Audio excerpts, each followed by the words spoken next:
So, hello everyone. Hope you all are doing good.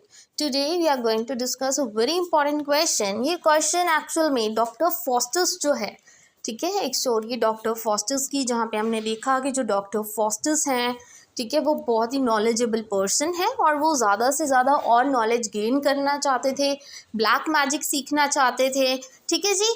तो उसी से रिलेटेड ये क्वेश्चन है, क्योंकि समरी मैं बहुत बार रिपीट कर चुकी हूँ and I hope this plays clear to you कि कैसे डॉक्टर फॉस्टर्स के ओवर एम्बिशियस होने के चक्कर में उनको बहुत सारे कॉन्सिक्वेंसेस फेस करने पड़े थे, ठीक है। एंड उन्होंने जो मेफिस्टोफिलिस जो है वो ब्लैक मैजिक करता था, डेविल था, ठीक है, उसके साथ डील कर रखी थी कि आफ्टर 24 ईयर्स कि तू मेरा सर्वेंट बन जा 24 साल के लिए। एंड आफ्टर 24 ईयर्स वो मेफिस्टोफिलिस के साथ डील थी कि मेफिस्टोफिलिस जो है वो फॉस्टर्स की सोल निकाल सकता है, right, and then Faustus will be dead, ठीक है। तो ये उनमें डील हुई थी कि जो फॉस्टर्स है वो अपनी सोल तक बेचने को तैयार हो गया था, ठीक है, to the Mephistopheles, to the devil. So question क्या है, ध्यान से सुनिएगा, बिकॉज ये क्वेश्चन एक वर्ड जो है ना बहुत ही बेसिक मतलब वर्ड है जो इस क्वेश्चन में पूछा गया है। Discuss Doctor Faustus as renaissance tragedy in 200 words.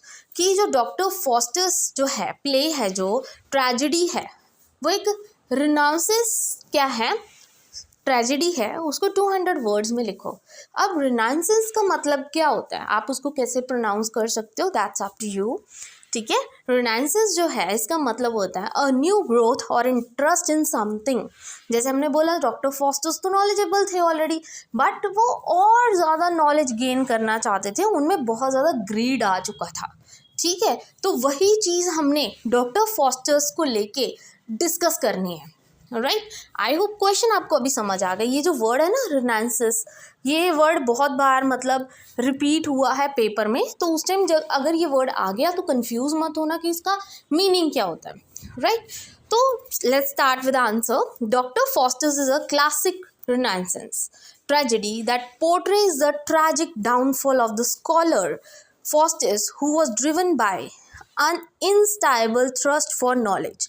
मतलब इनस्टेबल नॉलेज कौन सी होती है, मतलब कि उतना लालच आ चुका था ना पर्सन में, जब इतना लालच आ जाता है कि उसको सेटिस्फाई करना, उस लालच को सेटिस्फाई करना मुश्किल हो जाता है, ठीक है। वो चीज़ क्या है, फॉस्टर्स में आ गई थी। फॉस्टर्स एम्बिशियस तो थे बट वो ओवर एम्बिशियस हो गए, ठीक है। और जिस वजह से वो डील करके मतलब इतना मतलब वो नॉलेज गेन करना चाहते थे, उनको ऐसा था कि सारी नॉलेज मुझे हो, हर तरह की, हर मतलब जितने भी स्कॉलर्स हैं सबकी नॉलेज हर तरह से मुझे हो, बस मेरे पास ही नॉलेज हो। वो इतने ज़्यादा अंधे हो चुके थे नॉलेज के चक्कर में, right. Making a deal with the devil, selling his soul for worldly power and pleasure. सिर्फ एक पावर प्लेजर के लिए, नॉलेज के लिए उन्होंने एक डेविल से डील तक कर ली कि वो अपने सोल तक बेचने को तैयार हो गए, अपनी आत्मा तक गिरवी रख दी उन्होंने।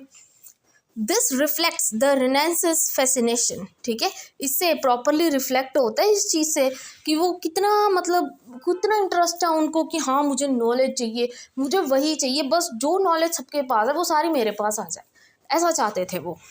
हर एक चीज़ को अपने हाथ में, अपने कब्जे में करना चाहते थे, जो भी है आसपास। With human potential and dangers of the unchecked ambition, where the pursuit of knowledge beyond human limits led to disastrous consequences।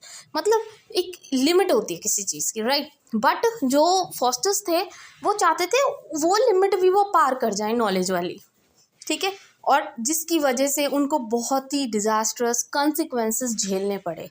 क्या डिजास्टर्स कॉन्सिक्वेंस थे कि इन द एंड जब 24 साल पूरे हो गए तो मेफिस्टोफिलिस ने जो है फॉस्टर्स की सोल निकाल दी, और soul and Faustus is dead.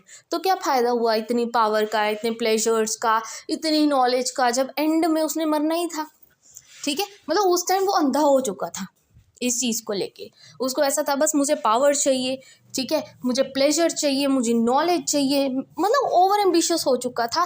वो चीज़ ना पागलपन बन चुकी थी एक तरह से कि मुझे नॉलेज चाहिए, इतना ग्रीडी हो चुका था Faustus, right. Then renaissance spirit, इस प्ले से पता लगता है उसकी renaissance spirit of valuing the knowledge and humanism, कि कितना मतलब इससे पता लगता है कि उसमें कितनी स्पिरिट थी फोस्टर्स में कि मुझे नॉलेज चाहिए, बस मुझे नॉलेज ही चाहिए, मुझे और कुछ नहीं चाहिए, मैं सबसे ज़्यादा नॉलेजेबल बन जाऊँ, सारी पावर मेरे पास आ जाए, सारा प्लेजर मुझे मिले। ठीक है। Then Faustus as a tragic hero despite his intelligence, मतलब इतना इंटेलिजेंट था फोस्टर्स, इतना नॉलेजेबल था, इतना पढ़ा लिखा था, फिर भी उसने ये बेवकूफ़ी कर दी। Faustus's fatal flaw in his pride and inability to resist the allure of ultimate power making him a tragic figure. ठीक है, मतलब इतना समझदार था, इतना नॉलेजेबल था, फिर भी वो ये बेवकूफ़ी कर गया। ठीक है। Then conflict between religion and knowledge. The play explores the tension between religious faith and secular pursuits. ठीक है जी। देन ह्यूमन एम्बिशन, तो इस प्ले में बताया गया कि कैसे जो ह्यूमंस हैं उनको पता है, ठीक है, कि ये लिमिट है हमारी, हम अगर ओवर एम्बिशियस हुए तो कुछ ना कुछ गड़बड़ होगी। बट जो फोस्टर्स था पता उसको भी था, बट फिर भी वो बेवकूफ़ी कर गया।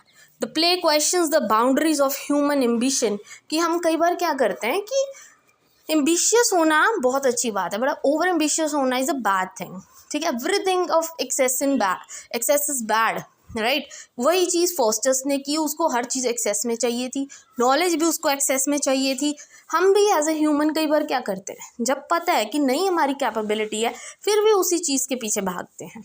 ठीक है, और फिर हमें भारी कॉन्सिक्वेंसेस को फेस करना पड़ता है, and the consequences of unchecked ambition.